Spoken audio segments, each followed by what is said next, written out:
All right, let's talk about it. I'm driving to where I am going to begin my day, but I wanted to hop on here to discuss some things. My name is Joel. I am the founder of Fledge. That's a microphone on my forehead there. So this is here.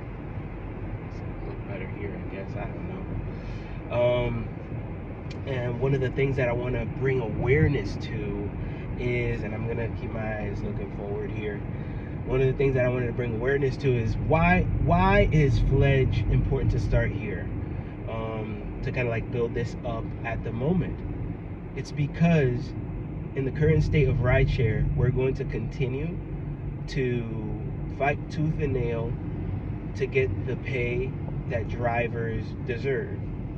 The ongoing conversation that I have been having with my passengers is that drivers are getting paid rideshare is taking about 50 to 70% of each fare. That also means it's 50 to 70% of the income. I drove anywhere from 10 to 12 hours, 7 days a week back in 2023. And I did so much work that I did get sick a couple of times because I was trying to make ends meet. And that was the only way. I was speaking with a passenger yesterday, sharing the idea of Fledge, and she was telling me about her friend that does rideshare as well. And same thing, her friend wasn't taking any days off because she needed to continue to work in order to make ends meet.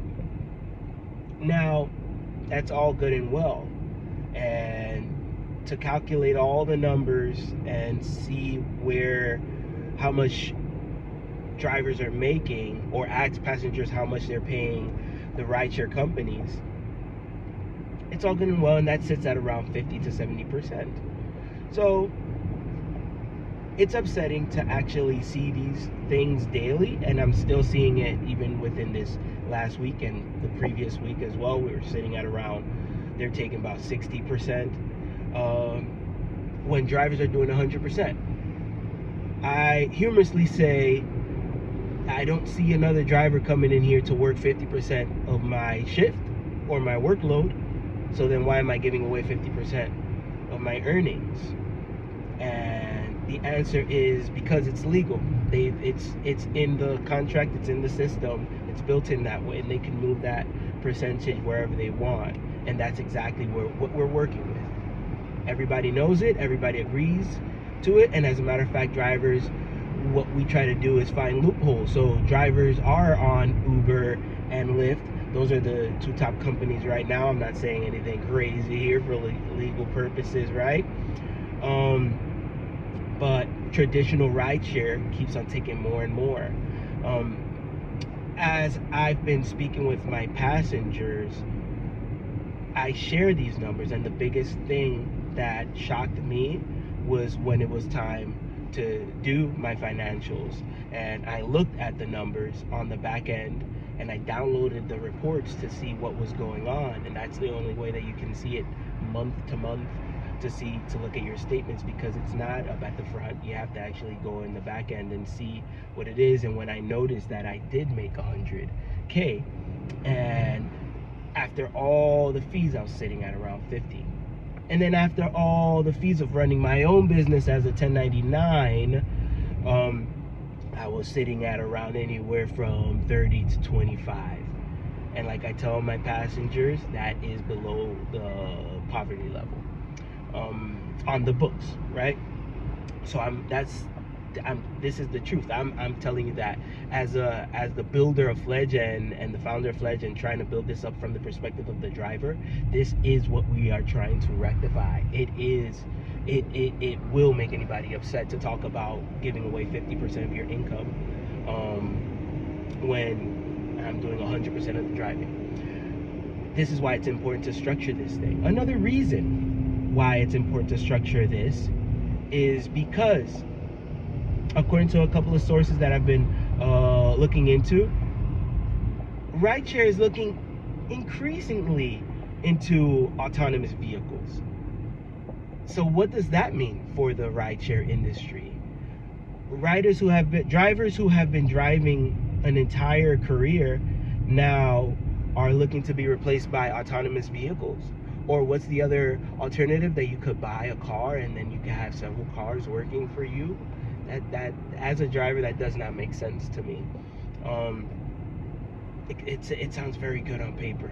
It sounds very good on paper. Sounds like a wonderful idea. You have vehicles driving around for you. Okay, and then let's plan that out. What about when there's an issue? What about when there's an accident and you have 3 cars on the road, autonomous, and then all 3 of them get into accidents? I've had people who I've met along the way. This is where the driver experience starts to kick in. I've met truck drivers who have multiple trucks on the road and have drivers that then become unreliable, and that resets the driver, the owner operator, back to 0. That's the same thing that we're talking about here.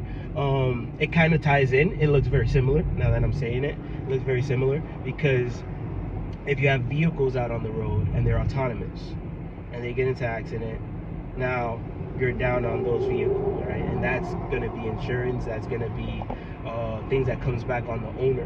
And that's the same thing with the driver, the owner operator who does have human drivers. All that is to say that Fledge is looking 100% to remain human, because there is work to be done, and I would say there's at least 2 generations in order for us to kind of like continue to want to be in a vehicle with another human being instead of trusting autonomous vehicles fully. This may be a biased opinion because I am a driver and I am heavily invested into seeing this industry continue to remain human. The other reason why I'm looking for it to continue to remain human is because of the connection aspect of it that I have found, which is totally overlooked with the traditional rideshare. When we are in a vehicle, there are people who are engaging with you. As a driver, I'm engaging with people, about 30 people throughout the day. As a passenger, I imagine you're meeting drivers all the time. And some people want to speak, some people don't want to speak. But that's, again, the social skill where you can decide to enter into a conversation or not. So these are all things that make up rideshare as it is, even before rideshare, when we had taxis and there still are taxis, there still are. The industry is still alive. And there are many more rideshare drivers nowadays because of the convenience of being able to hop on the road and do work, and the flexibility of being able to work on demand. So what is this video about? We're talking about building anyway. Whether Fledge becomes fully operational with people using the service and drivers getting paid 100% or not, whether people actually start using it or not, it will exist.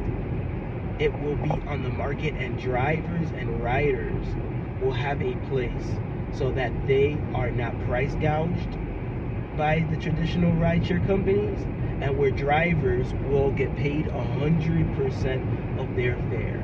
That means that if your vehicle is having wear and tear on it, yes, it will have wear and tear on it. This vehicle that I'm driving in, it's a workhorse. It's my workhorse. It goes to market with me. Imagine that visualization. It has miles on it. It used to be brand new out the box, and now it has a lot of miles on it. And I take good care of it because it is the workhorse. It is the thing that is going to keep on putting bread on our table. And I'm only one driver. Now imagine that all across your cities. I'm in Charlotte. Imagine that all throughout Charlotte. And then that money that's going into the pocket of the drivers is going to be reinvested right back into the city. because the drivers are here where we operate in this city. It's not going to be people who are coming from elsewhere to try and work here, but where people are living, that's where you're designated to work, and that's where you're going to be serving your community. So all of that is to say, we are building anyway, whether the competition is there, whether there is no competition. We are Fledge. We're standalone. Other companies are growing, and other companies are being established, and we want to see them grow as well. We want to see this industry continue to flourish. That's how we are going to continue to grow it. My name is Joel. I'm the founder of Fledge. I'm looking to partner with my riders. I'm looking to partner and bring equity to my drivers as well. It is starting here in this city, this wonderful city of Charlotte. And the money that is going to flow right back into the city is going to be substantial. Okay? Thank you so much for watching this video and for taking a little quick ride with me. I'm going to hop off now, and we're going to get to the work of the day. All right. Talk to you later. And also subscribe to the FledgeWire HQ. And if you're a rider, fill out the rider sign-up form. If you're a driver, fill out the driver sign-up form, because that helps us to prove to investors that this is actually wanted in this city. That's where we are right now. That's what I tell my passengers. I'll see you guys next time. Thank you so much for listening, and please share with a friend. All right.